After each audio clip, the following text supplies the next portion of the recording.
नाश्ता कर लिया तू?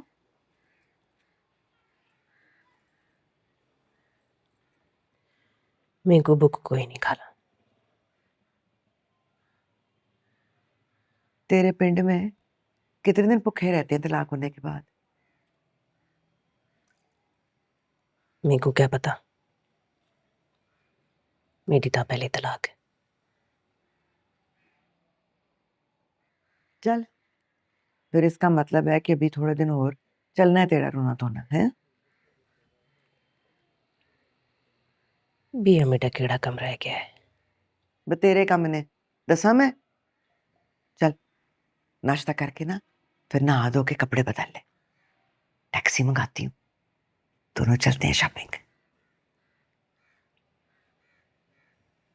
ना ना खाला, बुरा लगता है। तलाक थी गई हुए तो बाजार विच वधी फिरे। तो ये जो उजाड़ सूरत बना के फिरती रहती है घर में, ये अच्छा लगता है? चल, तैयारी पकड़, वापसी में ना तुझे फलूदा खिलाऊंगी। मेरा आप ही बड़ा दिल कर रहा है फलूदा खान का। चल जाना, तैयार हो।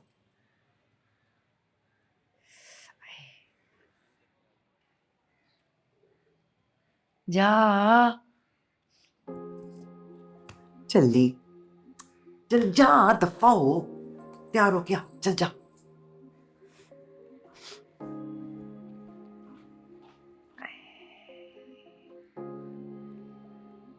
इसकी जमानत नहीं होनी थी तो और किसकी जमानत होनी थी भाई? जिस दोस्त ने इसकी जमानत दी है, इसका सुना है गाड़ी भी पूरी अंदर नहीं आ रही थी। बड़े बड़े लोग, बड़ी बड़ी जमानतें। चलो, तेरा पर्दा रह गया इस बहाने। अब वो बेचारी तो मर गई, अच्छा, इसकी जमानत हो जानी है। लेकिन वो बेचारी दिल पर लेकर जान से गई। वैसे तूने समझाया नहीं पाकीज़ा को असलम? समझाया? अरे सख्ती से समझाना था। उसे कहो केस विड्रॉ कर ले अपना। जो बची कुची इज्जत रह गई है ना, रह जाएगी। तुम्हें तो पता है कैसी कैसी बातें करते हैं लोग कचहरी में, जरा लिहाज नहीं करते। और एक बार औरत के साथ ये सब जुड़ बेटी के साथ?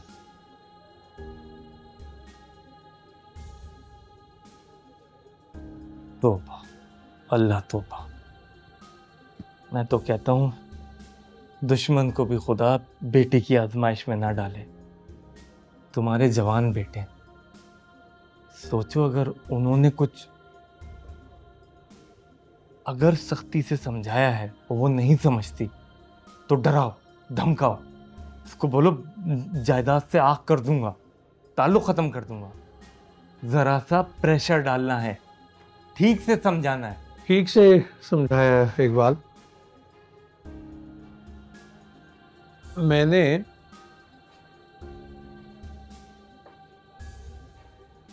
उसे कहा है कि तूने घबराना नहीं पाकीज़ा, तेरा बाप तेरे साथ है।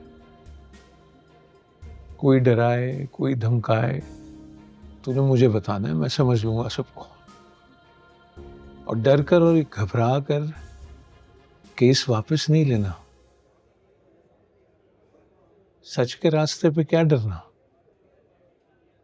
ठीक से समझाया इकबाल। तू बता, तेरे घर में तो सब खैरियत है ना? भाभी, बच्चे? ठीक ठीक है सब। एक तो इस कीबोर्ड का एस ठीक नहीं होता है। सरकारी दफ्तर में काम करते हैं, चीजें हमें मैं किसी को क्या क्या आता हूँ।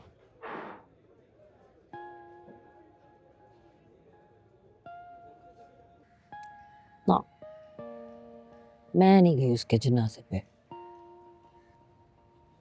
किसके लिए जाना था मैंने वहां पे?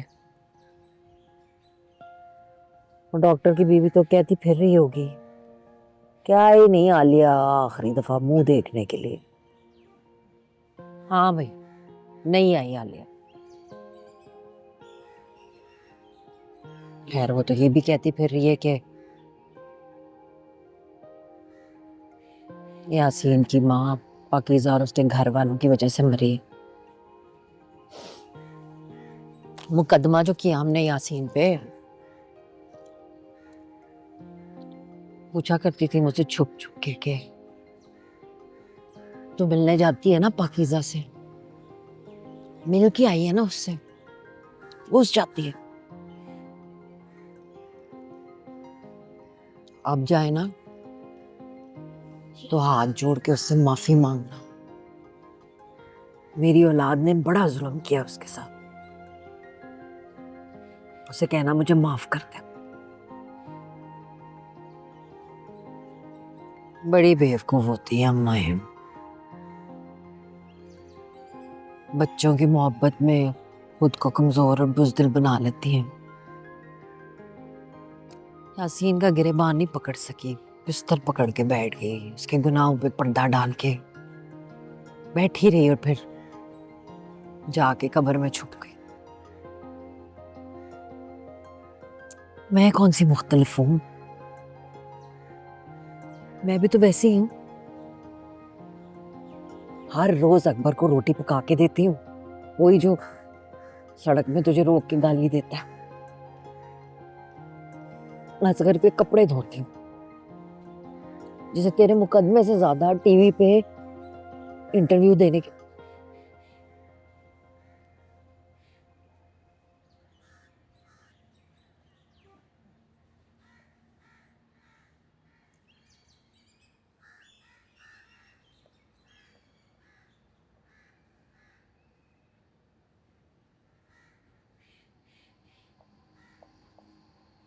इसकी माँ भी तो चली गई ना इन्हीं सब चक्करों में, चल बसी।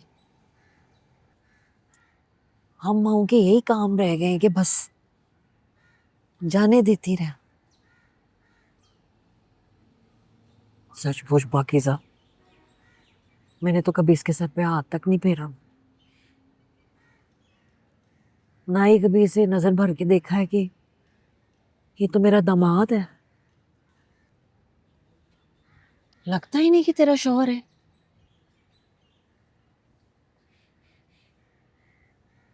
मुझे भी नहीं लगता।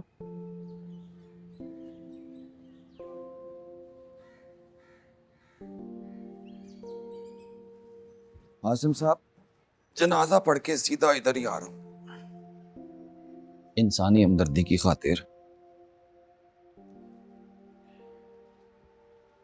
आपसे डिस्कस किया था ना मैंने, माँ का मामला आ जाए ना तो बहुत जज्बाती हो जाता हूँ। अब मेरी माँ मजाक मजाक में कहती है कि तूने ना अपनी हरकतों की वजह से मार के छोड़ना है मुझे।